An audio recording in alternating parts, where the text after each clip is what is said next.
Exam में Venn diagram के question पक्का पूछे जाते हैं और सीजीपीएससी के हिसाब से ये वाला जो वेन डायग्राम का क्वेश्चन है ये कुछ ज्यादा ही महत्वपूर्ण क्वेश्चन है। एक बार जरा क्वेश्चन को झट से पढ़ो तो क्वेश्चन में ये बोल रहा है कि 80% स्टूडेंट ऐसे हैं जो कि वो पास हो जाते हैं इंग्लिश में। बहुत ही बढ़िया।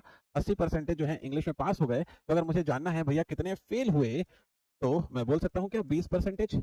और वैसे ही बोल रहा है कि 70% जो है गणित में पास हो गए, तो अगर गणित में 70% पास होते हैं, मैं बोल सकता हूँ कि भैया 30% जो है फेल हो गए। और फिर वो कहता है कि 10% ऐसे हैं जो दोनों में फेल हो गए, तो ये है 10% ऐसा जो कि दोनों में फेल हो गए। ये ठीक है, यहाँ तक मामला सेट हो गया। हो सकता है कि आपने कभी ये वाली चीज को सुना होगा, P E union M is equal to P of E plus P of M minus P of E intersection M. ये जो चिन्ह है इसको पढ़ा जाता है यूनियन, जिसको हिंदी में हम लोग बोलते हैं सर्वनिष्ठ। इसका अर्थ होता है कम से कम एक।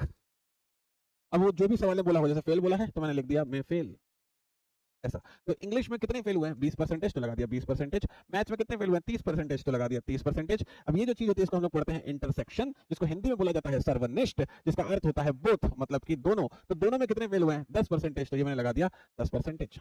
और जब मैं इसको सॉल्व करता हूं तो यहां से निकल कर आता है 40%। तो 40% वो स्टूडेंट है जो कम से कम एक में फेल होते हैं। अगर मुझे जानना है कि दोनों में पास कितने होते हैं, दोनों में पास मतलब दोनों सब्जेक्ट में पास, तो 40% ऐसे जो कम से कम एक विषय में फेल हुए थे, तो दोनों विषयों में पास हुए होंगे।